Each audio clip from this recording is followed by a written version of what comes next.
Muito bem, irmãos, mais um dia, uma oportunidade de nós estarmos conversando um pouco sobre as nossas lições da EBD. Como sempre, estamos falando sobre a igreja, igreja instituição, igreja corpo de Cristo, igreja cada um de nós. Nós não podemos esquecer sempre que cada um de nós é a igreja, além de cada um de nós formar e compor a igreja.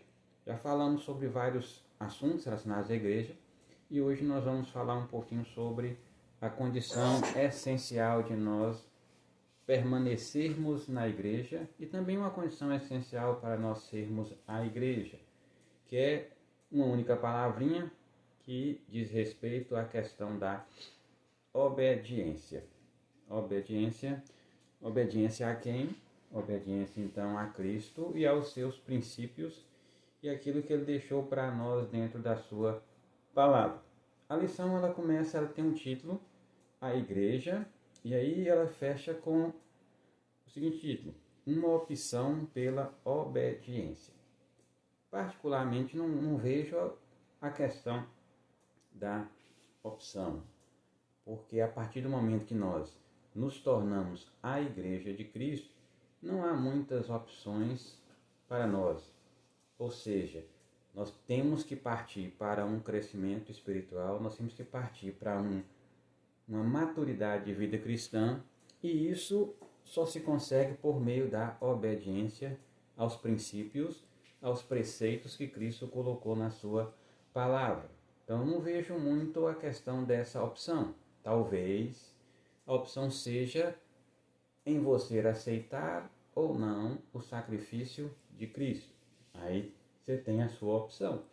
Mas a partir do momento que você optou por acatar o sacrifício de Cristo, automaticamente você já passa a ser um servo. E um servo não tem muita opção em questionar as ordens do seu senhor. O servo, de um modo geral, ele obedece às ordens do seu senhor, independente da ordem que ele recebe de Deus. Agora, se nós considerarmos igreja como instituição, a igreja pode sim optar em não ser a igreja de Cristo. Aí ela não vai obedecer aos princípios de Cristo. Mas a igreja como instituição que se coloca como a igreja de Cristo, aí ela também não vai ter muita opção em obedecer. Mas se ela é uma igreja do pastor, fulano de tal, do apóstolo, do discípulo, aí é claro que ela acaba optando em obedecer ou não obedecer, de acordo com aquilo que interessa a cada uma delas. Mas quando nós vamos falar de obediência, nós temos que lembrar pelo menos de alguns personagens bíblicos que obedeceram e por isso foram abençoados, e por isso cresceram na vida cristã, e por isso andaram com Deus e melhoraram a sua comunhão com Deus. Mas também nós temos personagens bíblicos que não obedeceram, resolveram não obedecer à palavra de Deus, à ordem de Deus, e por isso sofreram as consequências da sua desobediência. Também poderíamos falar de um povo, que é o povo de Israel, que em momentos obedecia e em momentos desobedecia. E aí, em cada um desses momentos específicos, ele tinha o resultado, então, da sua escolha, o resultado da sua opção. Alguns personagens, então, que resolveram não obedecer. Nós temos aí Acã, e nós sabemos a consequência. Temos Adão, aquela consequência vindoura e que passou de geração em geração, por toda a humanidade. Nós temos Saul também, que em determinados momentos da vida resolveu não obedecer. Sansão, Jonas, que resolveu não obedecer à ordem de Cristo. E para essas pessoas e para todas elas, houve e teve a consequência da sua desobediência. Quando nós lemos Jeremias capítulo 23, 32, versículo 23, nós temos aí Jeremias falando de um povo que em momentos obedecia, em momentos desobedecia. Mas o versículo deixa claro que quando o povo ou quando alguém resolveu não obedecer à ordem de Cristo, ele então recebeu a paga que de um modo geral, ele então passou a viver mal. Diz assim o versículo 23: entraram nela, aí ela está falando basicamente do povo de Israel. Entraram nela na terra prometida, e dela tomaram posse, mas não obedeceram à tua voz, nem andaram na tua lei. De tudo que lhes mandaste que fizeste, nada fizeram, pelo que trouxeste sobre eles todo esse mal. Desobedeceu, recebeu a paga pela sua desobediência. Paulo, em Romanos 5, capítulo 5, versículo 19, diz o seguinte: Vós corrieis bem aos irmãos de Roma. Quem vos impediu de continuardes a obedecer à verdade? Ou seja, os cristãos de Roma estavam caminhando na vida cristã, estavam amadurecendo e em um determinado momento, então, debandaram. Num determinado momento, resolveram desobedecer à ordem do mestre e por isso, então, eles saíram do caminho e se perderam, vamos assim dizer. Mas também há servos de Deus na Bíblia que escolheram obedecer. E aí nós temos Abraão, em toda a sua história, temos Noé, temos José, temos o próprio Josué, temos o próprio Jesus, que é o nosso exemplo de servo e é o nosso exemplo de obediência, então não podemos deixá-lo de fora nunca dos exemplos de pessoas que resolveram obedecer a Deus. Jeremias capítulo 42, versículo 6, nós temos aí o resultado dessa obediência, o resultado da obediência que nós nos propomos diante de Deus.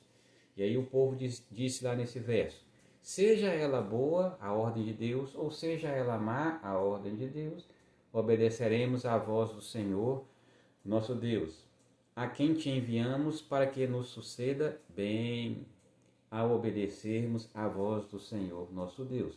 Quando obedecemos a Deus, tudo que nos sucede, seja numa determinada ótica ruim, seja numa determinada ótica boa, mas ela é o bem porque ela colabora com o nosso crescimento espiritual, colabora com o nosso amadurecimento de vida cristã, colabora com a nossa comunhão diante de Deus. Deuteronômio capítulo 28, versículo 1. Se atentamente ouvires a voz do Senhor, teu Deus, tendo cuidado de guardar todos os seus mandamentos que hoje te ordeno, o Senhor teu Deus te exaltará sobre todas as nações da terra. É o resultado daquelas pessoas que obedecem a Deus durante a sua caminhada de vida cristã. E o nosso texto de hoje então mostra uma dessas obediências, aí mostra os apóstolos e os primeiros cristãos nesse caminho da obediência e o que é que eles então, entre aspas, ganharam por serem obedientes, por obedecerem à ordem de Cristo. Daí o nosso texto então ser o livro de Atos, capítulo 1, versículos de 1 a 11. De 1 a 11, nós temos ali uma ordem que Jesus deixou aos seus discípulos e aos cristãos que estavam reunidos.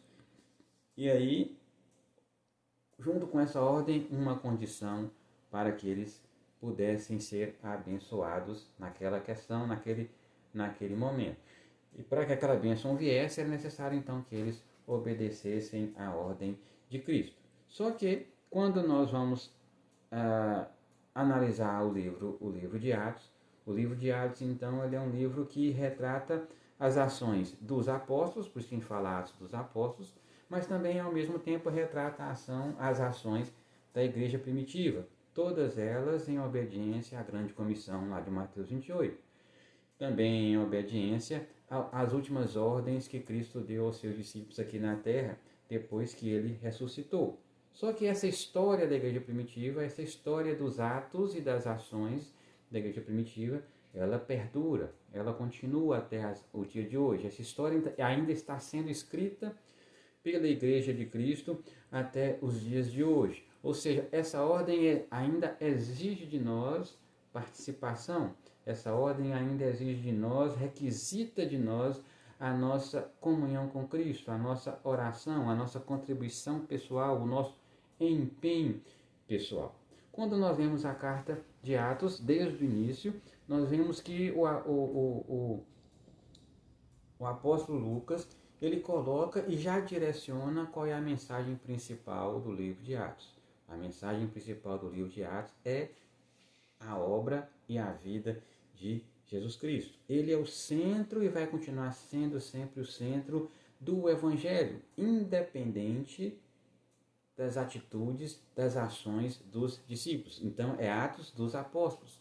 Mas independente desse ato, seja qual foi esse ato, Cristo precisa e deve ser o centro do Evangelho, o centro dessa pregação. O apóstolo Paulo também coloca a questão da obediência como centro, e aí ele exemplifica a necessidade da obediência com a própria pessoa de Jesus Cristo, que obedeceu a Deus, veio à terra na forma de servo, serviu, obedeceu a Deus em todos os pontos, até então ser assunto aos céus. Romanos capítulo 5, versículo 19, Paulo coloca justamente esse exemplo de obediência. Ele nos diz lá: porque como pela obediência de um só homem muitos se tornaram pecadores, assim também por meio da obediência de um só, muitos se tornaram justos. É o nosso exemplo de obediência. Na verdade, as maiores promessas de Deus no que diz respeito às suas bênçãos, no que diz respeito a usufruir da salvação, ela vem precedida de uma condição que é justamente a obediência. 1 Samuel capítulo 15, 22, coloca a questão de obedecermos ao invés de participarmos de ritos. Então, a obediência é que traz, é que leva a finalidade básica da nossa vida cristã.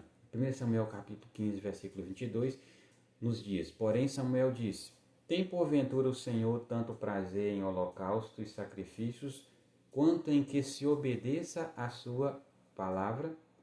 Eis que obedecer é melhor do que sacrificar, e o atender melhor do que a gordura de carneiros. Obediência. Obediência é a necessidade de qualquer cristão, para que ele cresça na vida cristã, para que ele caminhe na vida cristã, para que ele amadureça na vida cristã, para que ele seja útil à igreja, à comunidade aonde ele serve, aonde ele atua. Sem obediência, ele não caminha. Sem obediência, ele traz tropeços para a congregação. Sem obediência, ele não participa e não comunga com Cristo. Então, se ele quer ser um cristão, ele não tem a opção de obedecer ou não obedecer. A opção dele é obedecer e continuar obedecendo para crescer cada vez mais. Então, vamos ver esse exemplo de obediência que Cristo coloca nesse texto nosso de hoje, né? E aí, esse exemplo de obediência trouxe a quem obedeceu muitas bênçãos, e bênçãos importantes e que refletem na nossa vida até hoje. Vamos lá então para o versículo de número 1 a 11 do capítulo 1 de Atos. Então vamos lá para o versículo 1. Lucas diz lá: escrevi o primeiro livro, ó Teófilo, relatando todas as coisas que Jesus começou a fazer e a ensinar. Escrevi o primeiro livro. Lucas que está escrevendo, que escreveu o livro de Atos dos Apóstolos. Então esse primeiro livro que Lucas está dizendo é o livro de Lucas lá.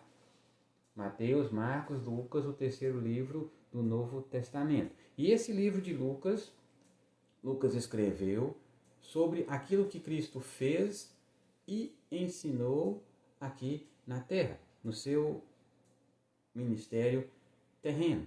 E agora no livro de Atos, Lucas vai continuar a falar aquilo que Cristo fez e ensinou, porém não através da vida de Cristo, mas através da vida da igreja.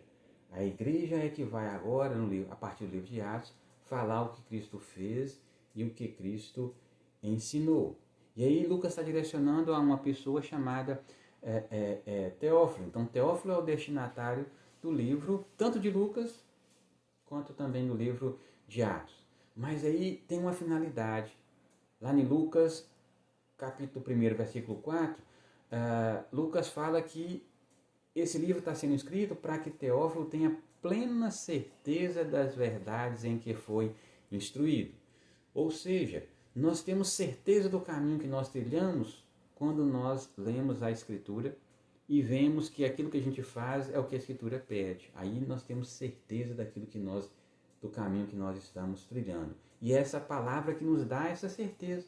Então, se nós ainda estamos com medo, se nós estamos fazendo a coisa certa, é a Bíblia que vai nos dar a resposta, que vai trazer para nós essa resposta. E Lucas fala a Teófilo que está falando para ele todas as coisas que Jesus começou a ensinar. Então Jesus ensinou os seus discípulos, Jesus trouxe aos seus discípulos palavras e ações para que também servisse como exemplo, para que também ajudasse os discípulos a levar avante a sua palavra. Mas vamos lembrar, lá no livro de Lucas, Jesus Cristo estava com eles fisicamente.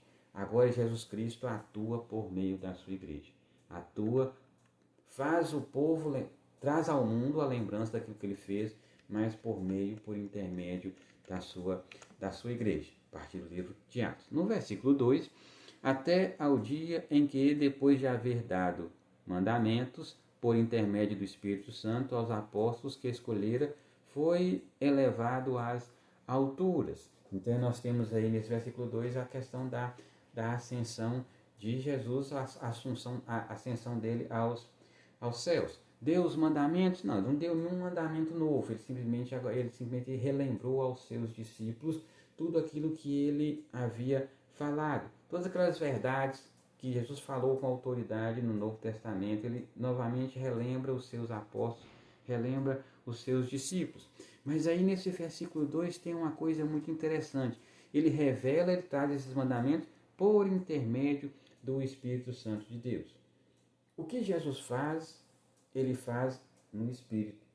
Ou seja, Jesus não faz dele próprio, mas Jesus faz conduzido pelo Espírito Santo de Deus.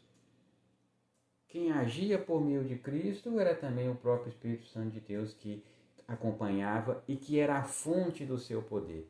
Bem como esse mesmo Espírito também era a fonte do trabalho a fonte de poder, do trabalho dos apóstolos. Lucas capítulo 4, versículo 18 deixa isso bem claro. O Espírito do Senhor está sobre mim, Jesus falando, o Espírito do Senhor está sobre mim, pelo que me ungiu para evangelizar os pobres, enviou-me para proclamar liberdade aos cativos e restauração da vista aos cegos, para pôr em liberdade os oprimidos. Lucas capítulo 24, versículo 49. Eis que envio sobre vós, agora falando aos discípulos, a promessa de meu Pai. Permanecei, pois, na cidade, até que do alto sejais revestidos de poder. E no capítulo 14 do livro de João, versículos 16 a 17, nós temos lá, e eu roguei ao Pai, e ele vos dará outro Consolador, a fim de que esteja para sempre convosco, o Espírito da verdade, que o mundo não pode receber, porque não o vê nem o conhece. Vós o conheceis, porque ele habita convosco e estará convosco. E aí o versículo termina dizendo que Jesus então foi elevado às alturas. Jesus então ascendeu para encontrar-se com o Pai. É o fim então do ministério terreno de Cristo. Mas como Cristo vive, agora o seu ministério passou a ser de uma outra forma, agora por meio dos seus apóstolos. O Evangelho não terminou aí na ascensão de Cristo. Não terminou porque Cristo não morreu e ficou lá na tumba, mas Cristo ressuscitou. Cristo ainda continua vivo. Então, como ele continua vivo, a sua missão, a missão que ele deu para cada um de nós, continua também viva dentro de cada um de nós, mesmo ele estando lá à direita do Pai. Aí nós temos no versículo 3 do nosso texto de Atos, né?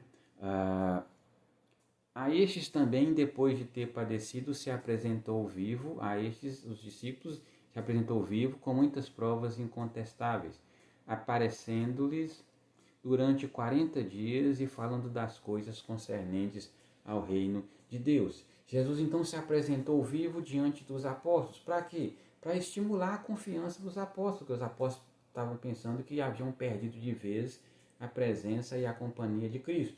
Então Cristo se apresenta vivo para estimular nos apóstolos aquela confiança de que eles teriam que continuar a disseminar o Evangelho. Lá em 1 Coríntios capítulo 15, versículos de 5 a 8, nós temos Paulo dizendo que Jesus apareceu a muitas pessoas. Apareceu a Pedro, depois apareceu aos 12, depois apareceu a mais 500 irmãos, depois apareceu a Tiago, depois de novo aos apóstolos. E aí Paulo fecha esse texto no versículo 8 de 1 Coríntios 15, dizendo que também apareceu a ele, Paulo, mesmo ele tendo nascido fora de tempo. E Jesus apareceu então para o quê? Para dar provas incontestáveis, que é o versículo 3, com muitas provas incontestáveis, para que os discípulos tivessem certeza que realmente Jesus havia ressuscitado corporalmente. Por isso que Jesus comeu entre eles, por isso que Jesus mostrou as chagas, os ferimentos da sua crucificação, por isso que Jesus entrou numa sala com a porta fechada, para que os discípulos tivessem a certeza que Jesus estava corporalmente na presença diante deles. E aí o que Jesus fez? Durante 40 dias depois que ele ressuscitou, Jesus ficou entre os apóstolos, entre os discípulos, e falava das coisas concernentes ao reino de Deus. Aqui esse reino concernentes ao reino de Deus refere-se à esfera da salvação individual de cada um. Refere-se à questão do governo que Deus quer ter no nosso coração, no gracioso governo que Deus quer criar dentro do nosso coração, dentro da nossa mente. E aí, nesse período, ele foi reforçando e foi fazendo com que os discípulos compreendessem muitas coisas que eles ainda não haviam compreendido. Atos capítulo 8, versículo 16, nós temos um exemplo desse termo reino de Deus no que diz respeito à questão da salvação. Atos 8, 12, nós temos lá: quando, porém, deram crédito a Filipe, que os evangelizava a respeito do reino de Deus e do nome de Jesus Cristo, iam sendo batizados, assim homens como mulheres.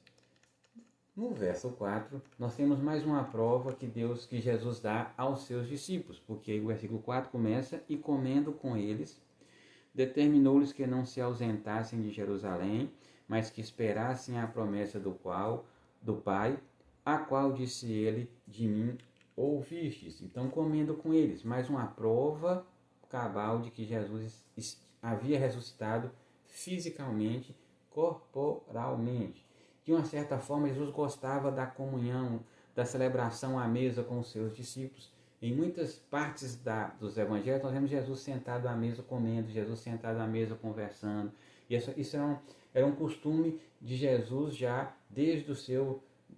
durante todo o seu ministério. E aí nós temos a ordem de Jesus, aí nós temos o exemplo de obediência necessário para que nós possamos crescer no reino. Jesus então fala aos seus discípulos que eles não se ausentassem de Jerusalém. Por quê? Jesus havia morrido.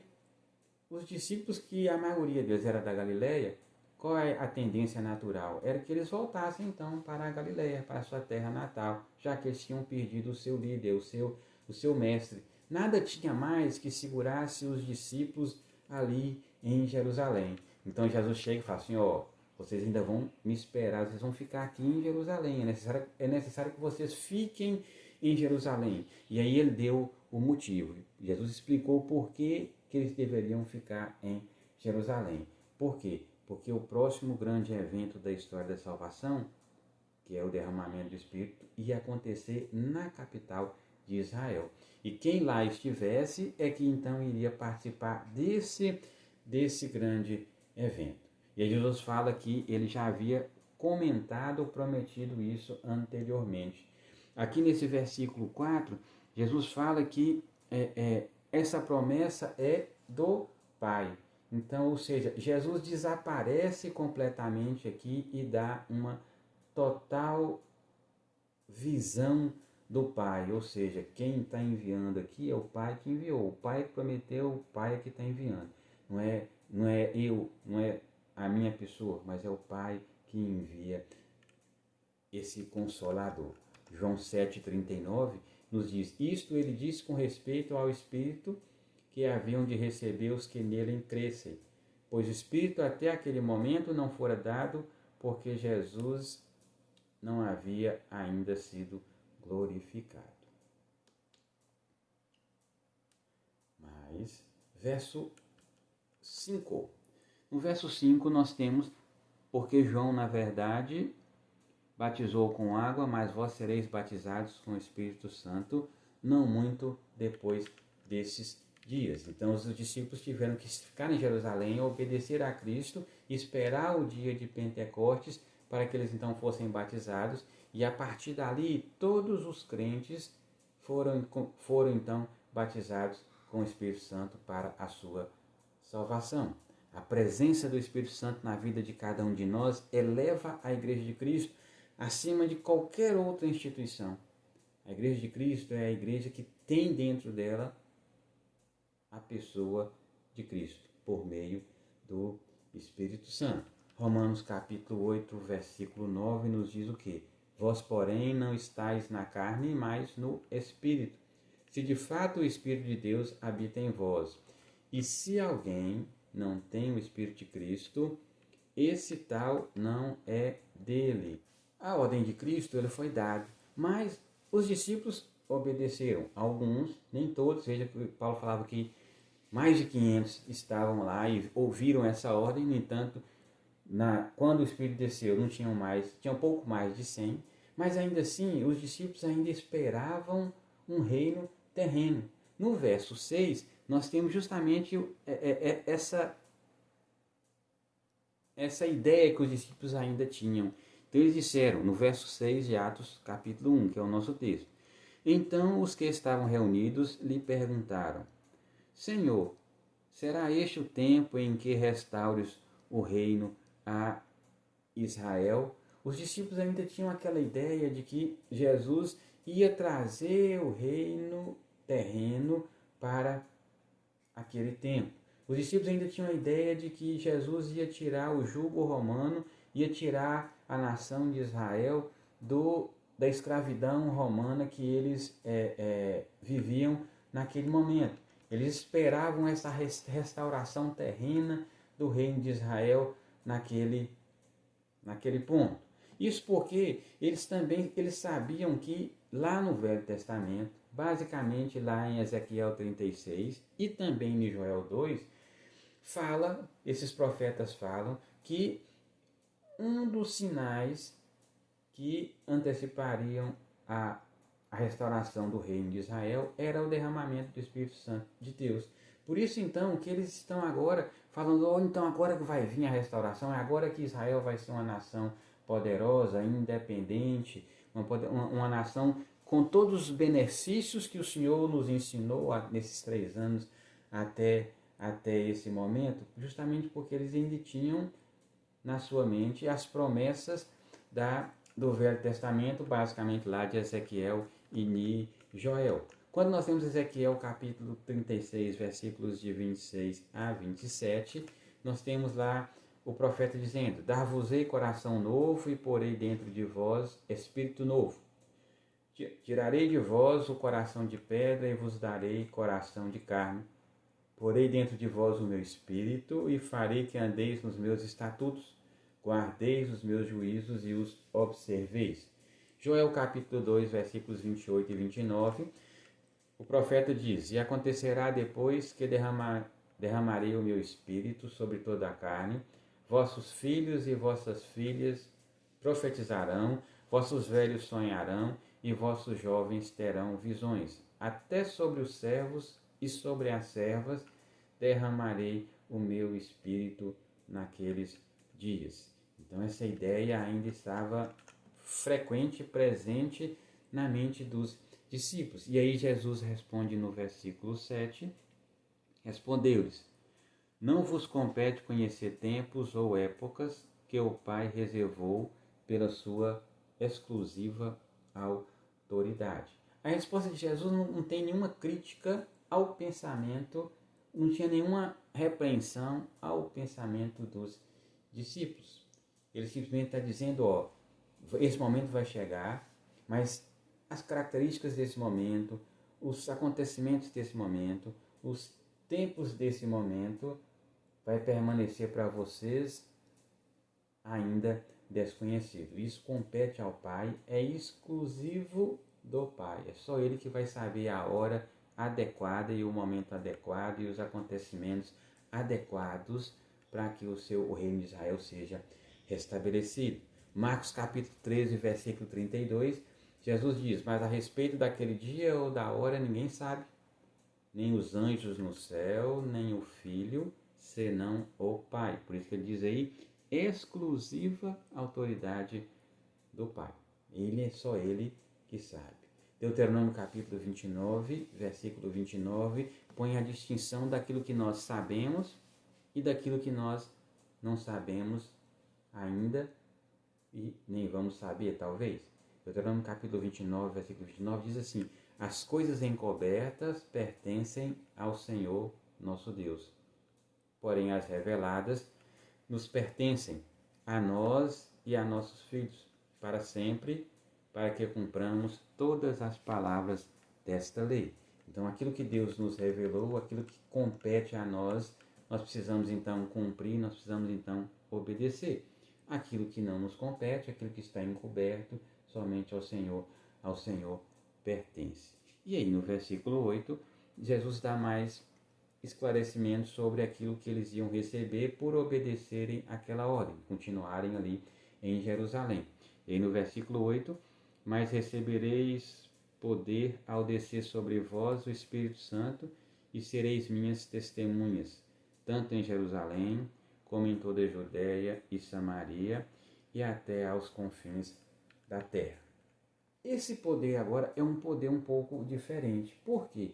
Porque os apóstolos já haviam experimentado o poder do Espírito Santo para salvar, para guiar, para ensinar, para realizar milagres. Quando Jesus mandou os discípulos para poder evangelizar, Jesus deu a eles o poder do Espírito Santo, portanto que eles realizaram milagres, eles ensinaram. Agora, a presença do Espírito Santo de Deus agora na vida de cada um deles ganhou uma nova dimensão, que é a dimensão do testemunho. A partir daquele momento que o Espírito Santo passou a habitar dentro deles, eles então passaram a ter uma nova dimensão da missão, uma nova dimensão da evangelização. E aí Jesus deixa claro que para que a missão de evangelizar seja feita, é preciso que aquele que a faz seja revestida do poder do Espírito Santo.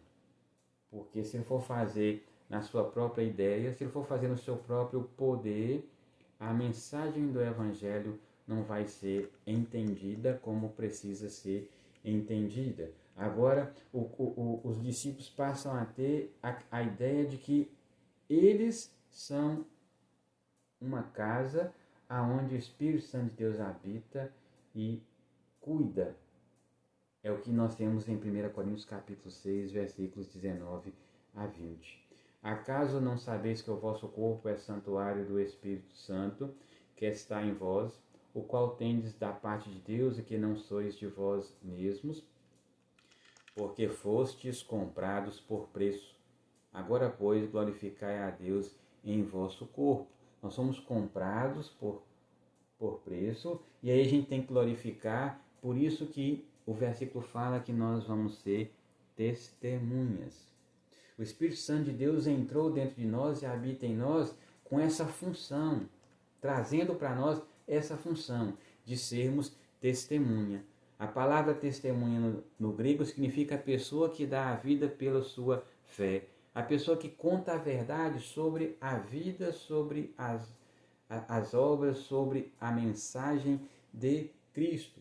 Então a missão de difundir o Evangelho, a missão de propagar o Evangelho foi a razão principal para que nós recebêssemos o Espírito.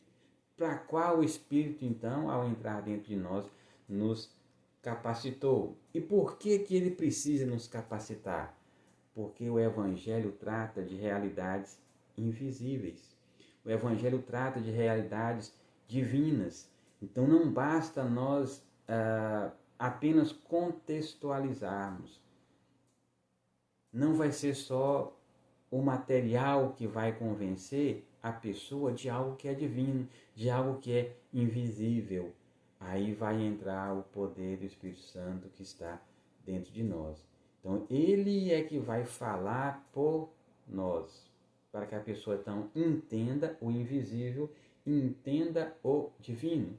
Então, se nós não falamos pelo Espírito, não há como a pessoa entender o Evangelho, porque o Evangelho é falado, é disseminado por meio do próprio Espírito Santo. João 14, 26, nós temos, mas o Consolador, o Espírito Santo, a quem o Pai enviará em meu nome, esse vos ensinará todas as coisas e vos fará lembrar de tudo o que vos tenho dito. E aonde eles seriam testemunhas? O próprio texto fala, Jerusalém, Judéia e Samaria e até aos confins da terra. O recebimento do Espírito Santo naquele dia lá em Jerusalém alterou toda a história mundial. Ou seja, porque a partir dali o Evangelho foi direcionado a todas as partes do mundo. A partir dali nós passamos também a ter acesso à mensagem do Evangelho. Nos capítulos de 1 até o capítulo 7, nós temos a mensagem sendo pregada em Jerusalém, no livro de Atos. Depois, Atos de 8 até 11, nós temos na Judéia e Samaria, vamos dizer assim, lá no estado, né? E a partir do capítulo 11, nós temos o Evangelho se expandindo para todas as partes do mundo. Hoje, essa missão da evangelização é uma missão que continua, é uma ordem que continua vívida na vida de cada um de nós, mas ela só será feita, ela só será realizada da forma correta, da forma como ela precisa ser, quando nós entendermos que precisamos do auxílio do Espírito Santo de Deus na vida de cada um de nós. Quando nós entendemos que é o Espírito que nos capacita e capacita as pessoas que ouvem a entenderem o Evangelho, aí sim, aí o Evangelho é disseminado, aí as pessoas conhecem a Cristo, recebem a Cristo e tornam-se também cristãos, pessoas desejosas de trilhar a vida cristã, de trilhar o Evangelho.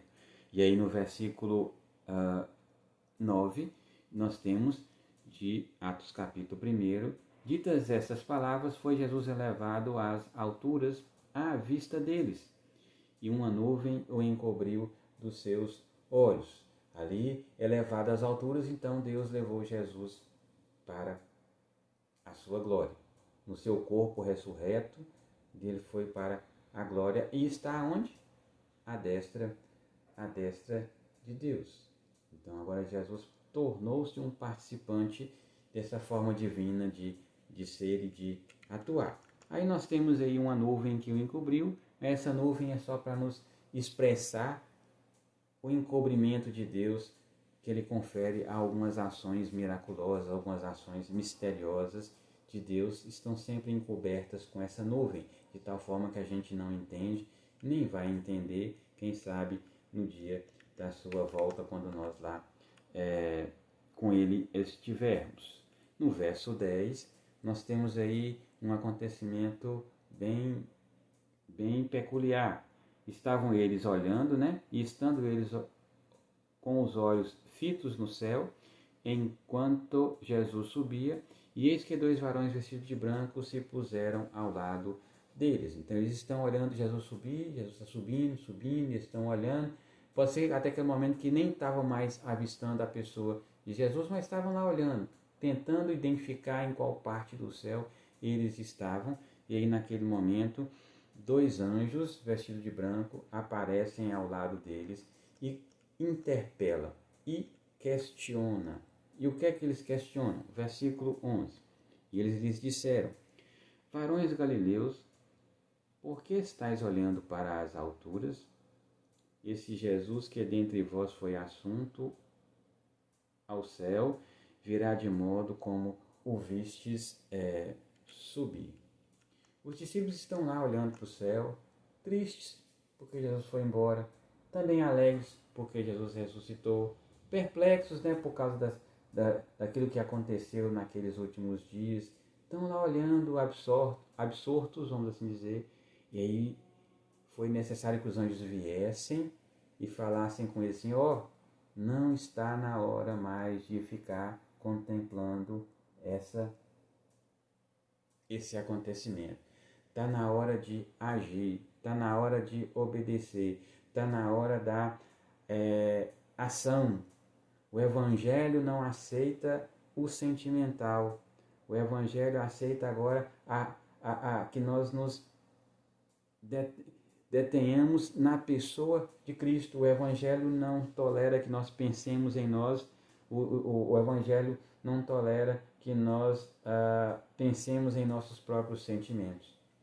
Não há por que agora mais ficar parados. Agora está na hora então de obedecer a Deus. Agora está na hora então de testemunhar aquilo que Deus fez. E aí os próprios anjos falam com os apóstolos: ó, esse tempo é passageiro. Essa despedida que vocês tiveram aqui não é uma despedida para sempre, porque esse mesmo Jesus que subiu vai voltar um dia. Do mesmo jeito que ele sumiu lá entre as nuvens, ele vai voltar também entre as nuvens. Cristo ainda continua e precisa ser o centro da fé cristã. Ou seja, nessa vontade de obedecermos a Cristo, é preciso então que a gente haja. É preciso então que a gente atue. Não há lugar para espectadores no reino de Deus. No reino de Deus há lugar para pessoas de fé dinâmica, de fé que age, de pessoas que buscam cada dia mais crescer no Evangelho. Crescer no Evangelho é desenvolver vida cristã, crescer no Evangelho é buscar a maturidade, crescer no Evangelho é comunhão com Cristo, crescer no Evangelho é comunhão com aqueles que estão na sua comunidade cristã. É a hora de nós praticarmos o dinamismo na vida cristã. E esse dinamismo é praticar a obediência, praticar tudo aquilo que Cristo pediu na sua palavra. É sermos servos de Cristo realmente, como Cristo foi e deu-nos o exemplo durante o seu ministério aqui na terra. Para essa promessa desse texto, só teve a realização para aqueles que obedeceram, para aqueles que lá ficaram, para aqueles que esperaram esse momento em Jerusalém, receberam a promessa. Ou seja, quando nós obedecemos a Cristo, nós, na verdade, só temos a ganhar. Nós não podemos obedecer para ganhar. O ganhar é uma consequência da obediência. Até porque tem hora que Cristo nos dá as coisas e a gente pensa que a coisa é tão ruim, tão ruim, tão ruim, que Ele não nos deu, que Ele está nos castigando. Né? Então, na verdade, esse ganhar é muito relativo.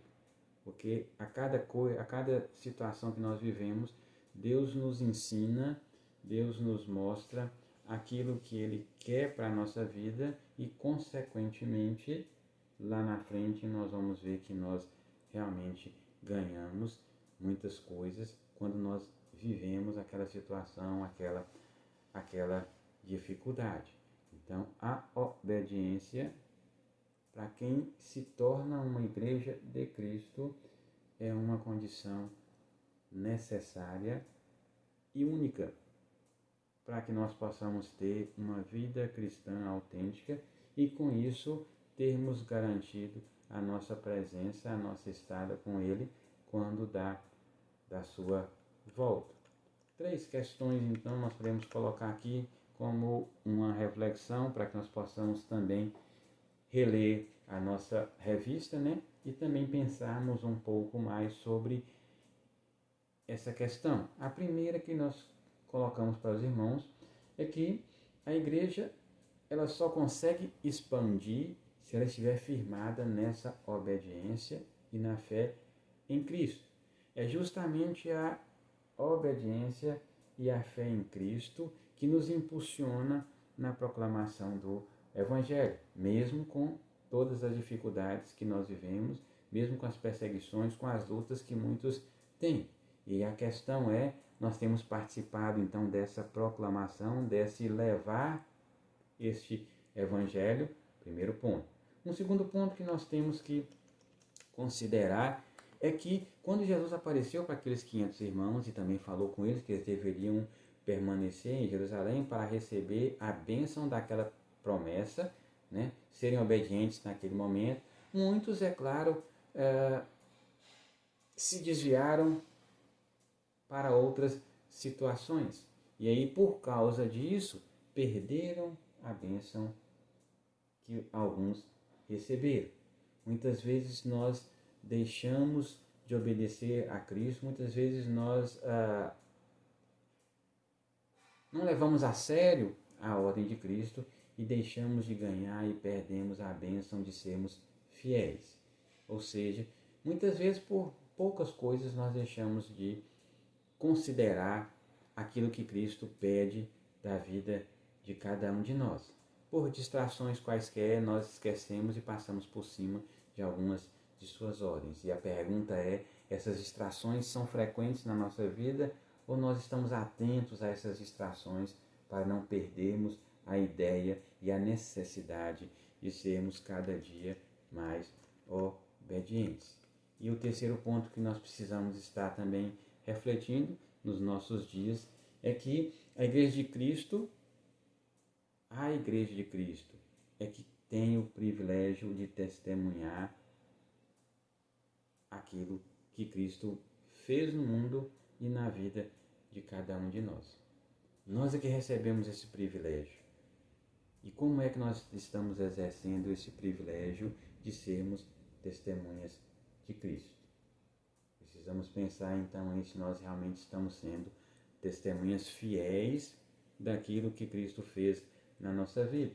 Mas, para eu ser testemunha, eu tenho que sentir na minha vida aquilo que Cristo fez. Eu não posso testemunhar de algo que Ele não fez na minha vida, que aí eu não vou ser uma testemunha. Então, que nós possamos ver, sentir aquilo que Cristo fez na nossa vida, as transformações que Cristo fez na nossa vida, e com essas transformações e com isso, com essa certeza, testemunhar cada vez mais do poder e daquilo que Cristo faz na vida das pessoas. Que Deus então nos abençoe, nos ajude a compreender a sua palavra e que possamos estar cada dia mais firmes na busca de sermos testemunhas fiéis da sua palavra. Que Deus nos abençoe. Até a próxima.